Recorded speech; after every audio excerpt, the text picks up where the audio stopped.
Welcome to the Read and Rise Book Club. Today we will explore the book, Atomic Habits by James Clear. Let's dive deep with comprehensive summary showcased in 5 separate parts. You will get action-oriented plan with different examples here to grow exponentially in each area of your life. Let me ask you something. Have you ever tried to change your life overnight? Maybe it was a New Year's resolution. Maybe it was a crash diet. Maybe it was a sudden fitness challenge. You felt motivated, excited, unstoppable for about a week. And then the motivation faded. The old habits crept back in. And suddenly you were back where you started. Maybe even worse. Sound familiar? You're not alone. Millions of people face this exact cycle every year.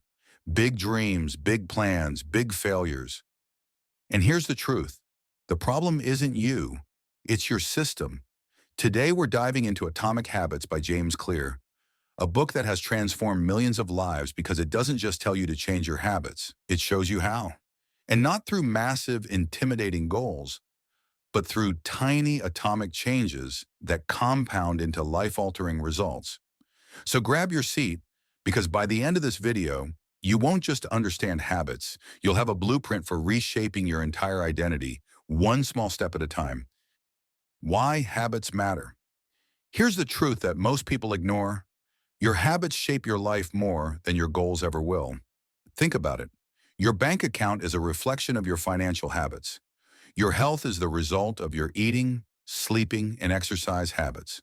Your knowledge comes from your reading and learning habits.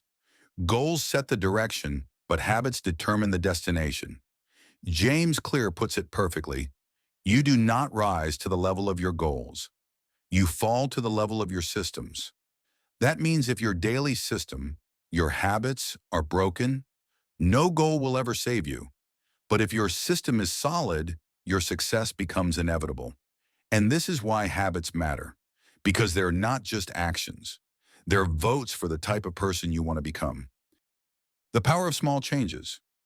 Most people think they need to make massive changes to see results.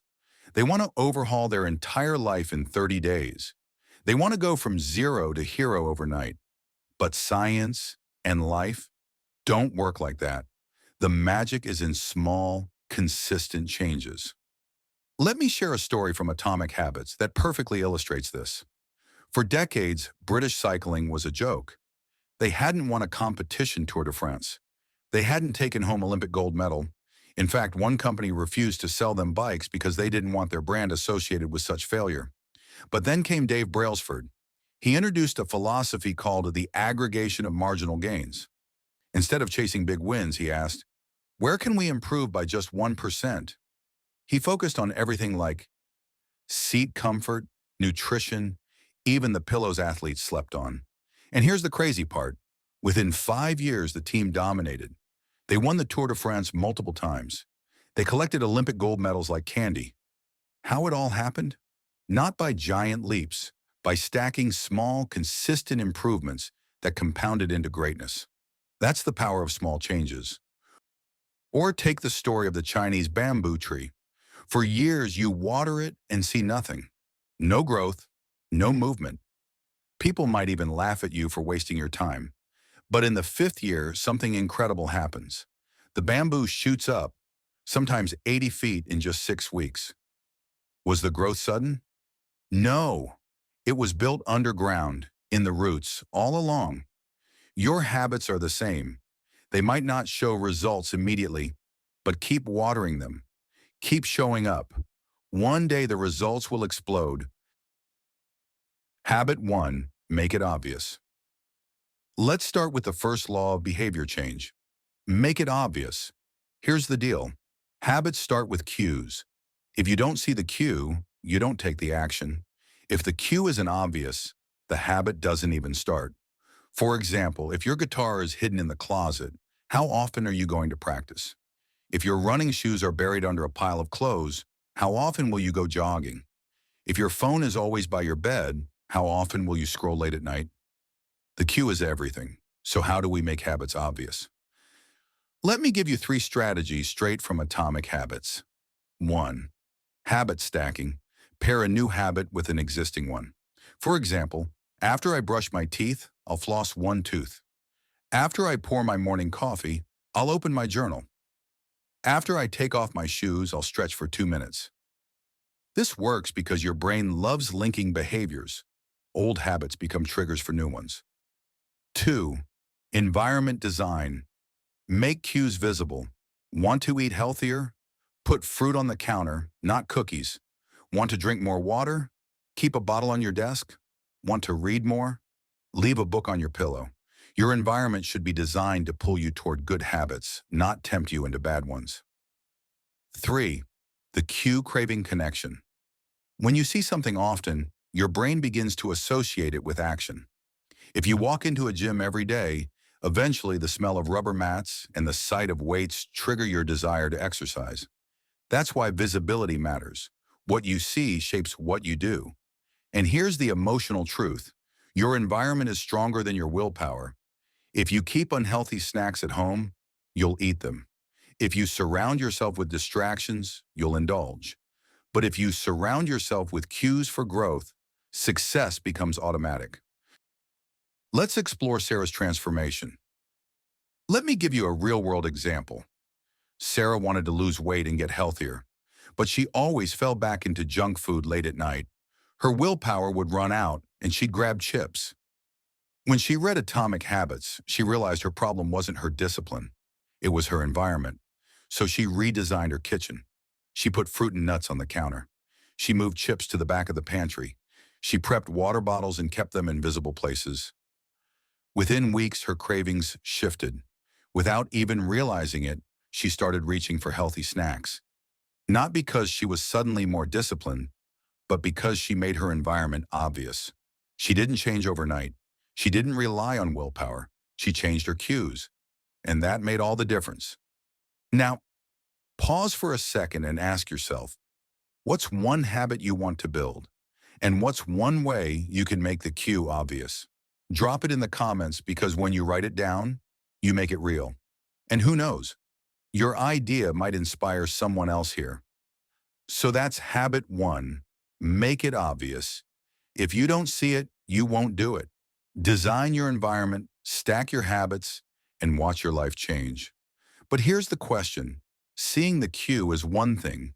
How do you make yourself actually want to do the habit? That's where habit 2 comes in. The secret isn't just discipline, it's attraction. And we'll see how to make things attractive to follow the habits into the next part 2. In the last section, we explored habit 1. Make it obvious. We learned that if you don't see the cue, you won't take the action. By designing your environment and making cues visible, you prime yourself for success. But let's be real. Just because you see the guitar doesn't mean you'll practice. Just because your sneakers are by the door doesn't mean you'll run. That's where habit 2 comes in. If you want to build habits that last, you need to make them attractive. Because here's the truth. We don't do what we should do. We do what we want to do. Habit 2. Make it attractive. Think about it. When was the last time you skipped a Netflix binge? Or scrolled TikTok for hours? Or grabbed dessert instead of a salad? It wasn't because you made a logical decision. It was because those things felt attractive. James Clear says, the more attractive an opportunity is, the more likely it is to become habit-forming. So the question is, how do we make good habits attractive and bad habits unattractive? Here are the strategies. 1. The role of dopamine. First, let's talk about dopamine, the brain's reward chemical. Most people think dopamine is released after you do something enjoyable. But research shows dopamine spikes before you act, when you anticipate the reward. That's why you get excited before eating cake, not just while eating it. So if we want to make habits stick, we need to attach positive anticipation to them. 2. Temptation bundling. One of the best strategies James Clear shares is called temptation bundling. It's simple. Pair something you want to do with something you need to do. Want to watch Netflix? Only do it while exercising on a stationary bike. Love podcasts? Only listen while cleaning. Enjoy lattes? Only buy one after journaling. By bundling pleasure with productivity, You hack your brain's dopamine system. Suddenly, the habit feels attractive. Story of John's gym trick. Let me tell you about John. He hated the gym, couldn't stand it. Every time he signed up for a membership, he'd go for a week and then quit. So he tried temptation bundling. He loved audiobooks but never had time to listen. So he made a deal with himself. I can only listen to my favorite thriller novels at the gym. And guess what? Within a month he was addicted, not to exercise itself, but to the combination. He didn't want to miss his story, so he kept showing up. Eventually, the exercise became attractive in its own right. That's the power of dopamine. Use it, don't fight it. 3. Reframe your mindset. Often habits feel unattractive because of how we describe them. I have to go to the gym. I need to study tonight. I should eat healthy. Those words feel like obligations, not opportunities.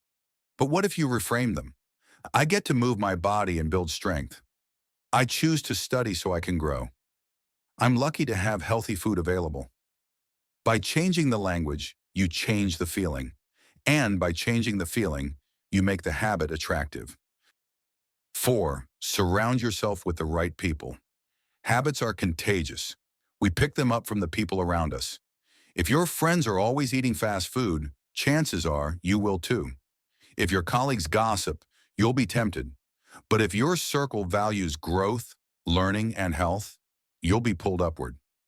James Clear explains, we imitate 3 groups of people: the close, the many, and the powerful.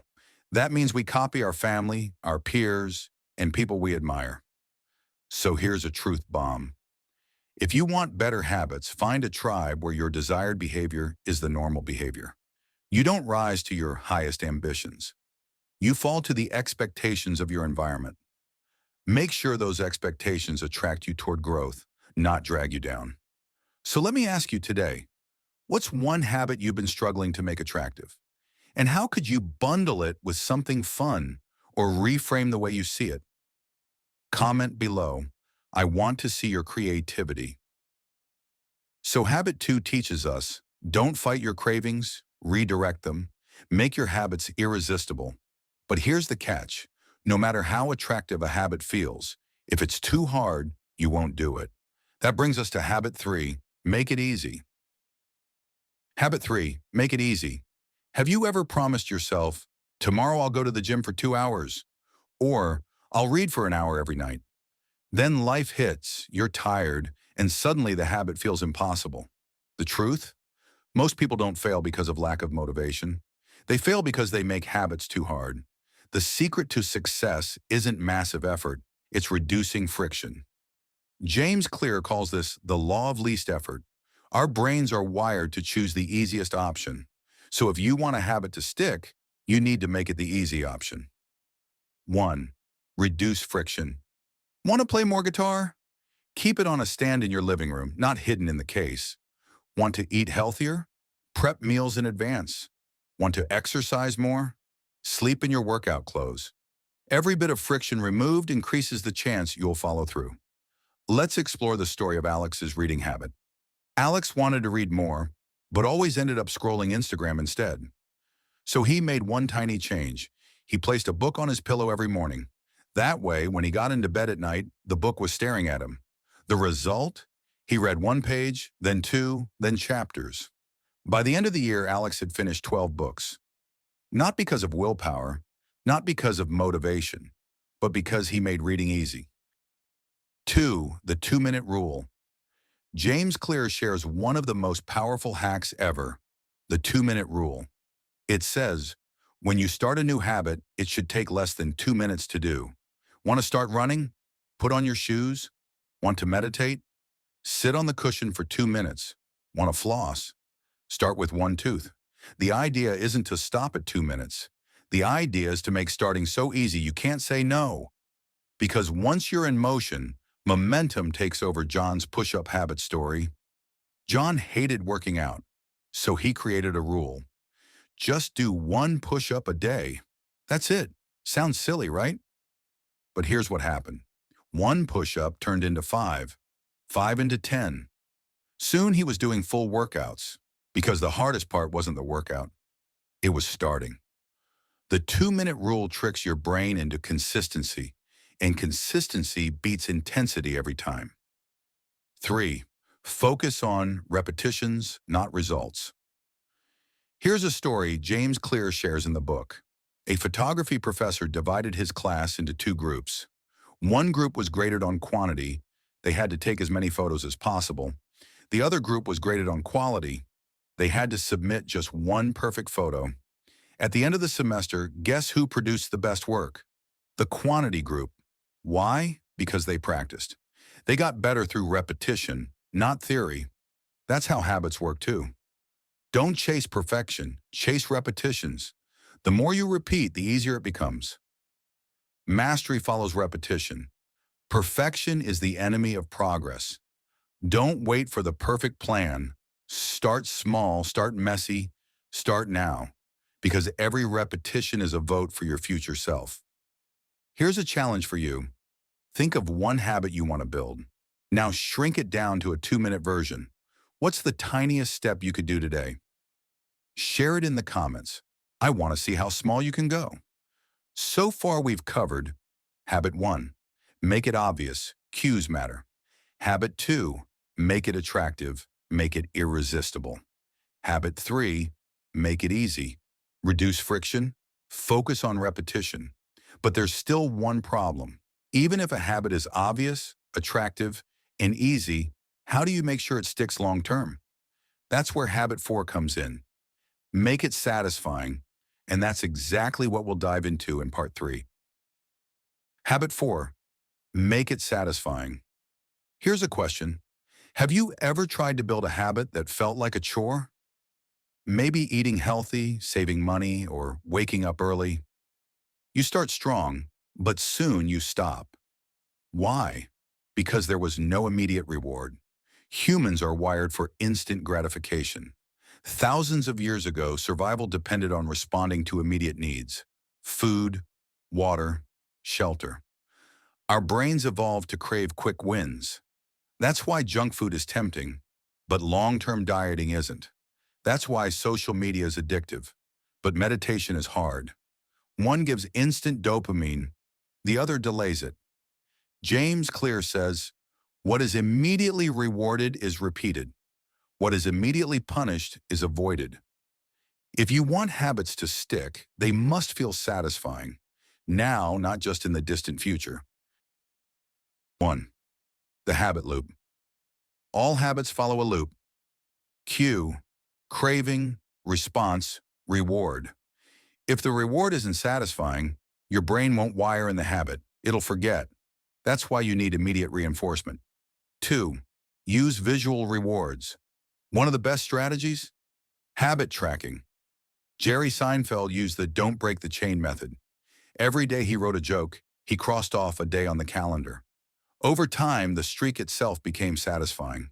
He didn't want to break the chain. You can do the same. Use apps, calendars, or checklists. Watching progress build feels rewarding. Think about it. Isn't it satisfying to tick off a to-do list? That tiny dopamine hit keeps you coming back. Story of Sarah's exercise jar. Sarah struggled to exercise consistently, so she created an exercise jar. After every workout, she put $1 into the jar. At first, it was about the money, but soon the visual reminder, the growing jar, was satisfying enough.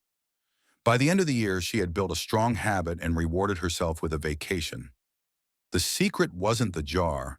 It was the immediate satisfaction tied to her action. 3. Reinforce identity. Another way to make habits satisfying is to tie them to your identity. Instead of saying, "I'm trying to run," say, "I am a runner." Instead of, "I'm trying to quit smoking," say, "I'm not a smoker." Every time you act in alignment with that identity, you feel satisfied. You're casting votes for the person you want to become. And the most powerful reward isn't money or streaks or check marks. It's proving to yourself that you're living as the person you've chosen to be. You are not the result of one giant decision. You are the result of 1,000 small ones. Every habit is a vote, and every vote counts. Let me ask you, What's one way you could make your habits more satisfying right now? Could you track them, reward them, or link them to your identity? Comment below. I'll heart the best answers. Okay, so now we know. If you want habits to stick, you need to make them satisfying. But let's face it, life is busy, motivation fades, willpower fails. So how do you make sure good habits continue, even when you're tired, stressed, or distracted? That's where Habit 5 comes in. Automate and reduce friction. Habit 5, reduce friction and automate. Here's the truth. You don't rise to the level of your willpower. You fall to the level of your systems. If a habit depends on discipline alone, it won't last. But if you build systems, if you automate, your habits run on autopilot. 1. Automate good habits. The best way to guarantee habits, remove the human element. Automate them. Want to save money? Set up automatic transfers to savings. Want to invest? Use auto deposits into index funds. Want to stay connected? Schedule reminders to call loved ones. When habits are automatic, they don't require decisions. And decisions are where willpower gets lost. Story of the investor who never tried. A man became wealthy not because he had extraordinary discipline, but because he automated his savings early in his career. Every month, money went into investments before he saw it. Decades later, he was a millionaire, without ever feeling the strain of discipline. That's the power of automation. Systems beat willpower. 2. Reduce friction for good habits. The more steps between you and a habit, the less likely you'll do it. Want to play guitar? Keep it on a stand, not in a case. Want to work out? Pack your gym bag the night before. Want to eat healthy? Chop vegetables ahead of time. Make good habits frictionless. 3. Increase friction for bad habits. The opposite works too. Want to quit social media? Log out every time. Want to eat less junk food? Don't keep it at home. Want to watch less TV? Unplug it after use. Bad habits survive because they're easy. Make them harder, and they fade. Story of Lisa's phone detox. Lisa wanted to stop wasting time on Instagram, so she deleted the app from her home screen. Every time she wanted to scroll, she had to search for it manually. That tiny bit of friction made her pause. Within weeks, her screen time dropped by half. Not because she had more discipline, but because she made the bad habit harder. 4. Environment values more than motivation. Here's the reality. Your environment shapes your habits more than motivation ever will. Put a water bottle on your desk, you'll drink more. Put books by your bed, you'll read more. Put a guitar by your couch, you'll play more. Success is not about willpower, it's about environment power. If you want to change your life, stop relying on discipline. Start relying on design. Because your environment will beat your motivation every single time. Tell me, what's one habit you could automate this week? Or one bad habit you could add friction to? Write it down in the comments, because design beats discipline. So let's recap. Habit 4, make it satisfying. What gets rewarded gets repeated. Habit 5, automate and reduce friction. Systems beat willpower. But we're not done. Because even with all of this, there's another force that shapes your habits more than anything else. The people around you? That's habit 6, and it's a game changer. We'll break it down in part 4. Habit 6, accountability and social proof. Here's a truth most people underestimate. We don't just imitate habits because they work, we imitate them because they're normal. James Clear explains that humans copy the habits of 3 groups of people. 1, the close, family and friends. 2, the many, the tribe. 3, the powerful, people we admire. And here's the kicker. We'd often rather be wrong with the group than right by ourselves. 1, the power of the tribe. Think about it. If you hang out with people who eat fast food, you'll likely eat fast food. If your coworkers gossip, you'll gossip.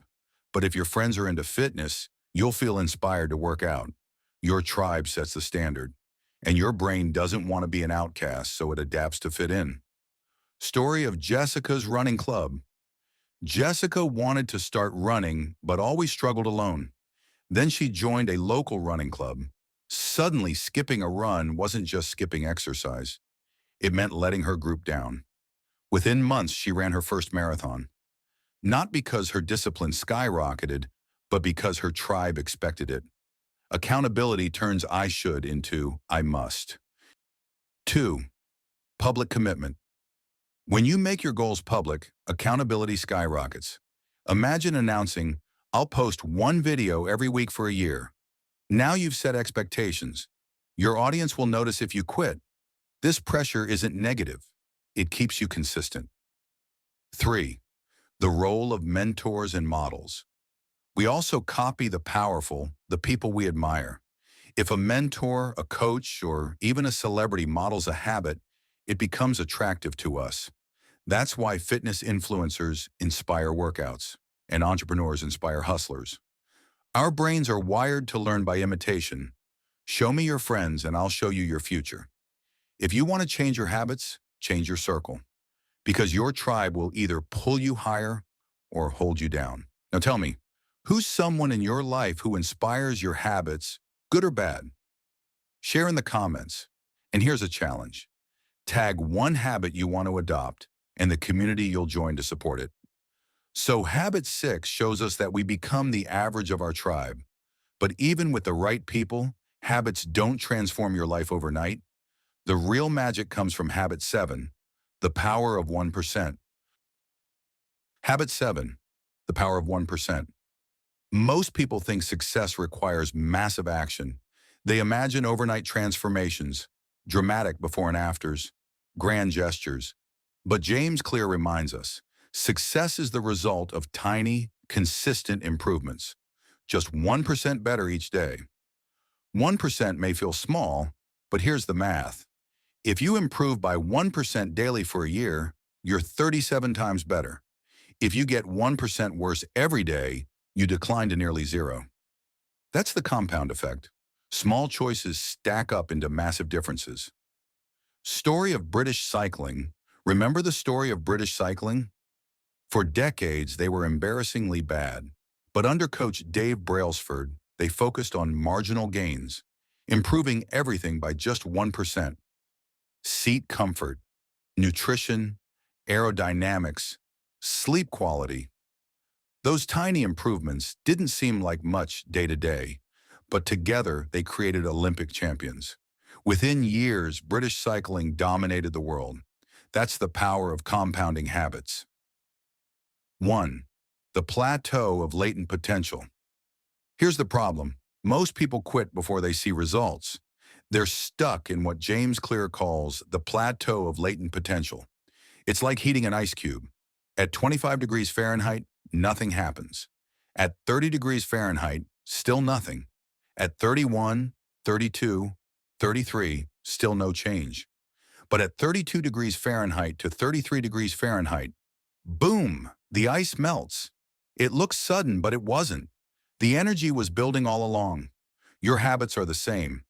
Growth is invisible at first, then explosive. 2. The Goldilocks rule. To sustain improvement, you need challenge, but not too much. James Clear calls this the Goldilocks rule.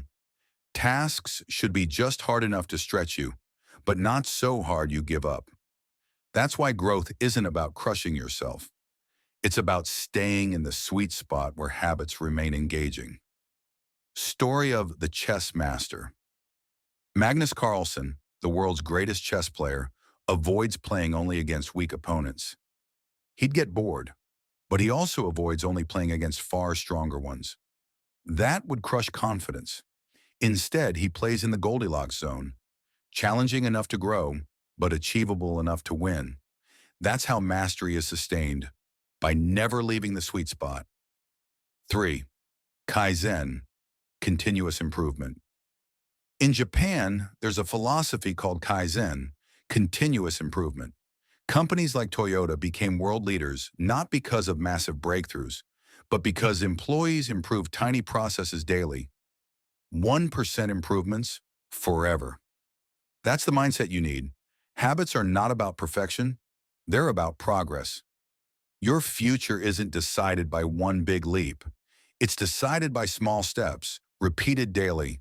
Because the difference between who you are and who you want to be is just 1% compounded. Let me ask you, what's that 1% improvement you can make today? One page read, one push-up, $1 saved? Comment below. Your 1% might inspire someone else. So we've reached the final law of atomic habits. Habits start with cues. They become attractive. They stay easy. They feel satisfying. They're automated. They're supported by your tribe.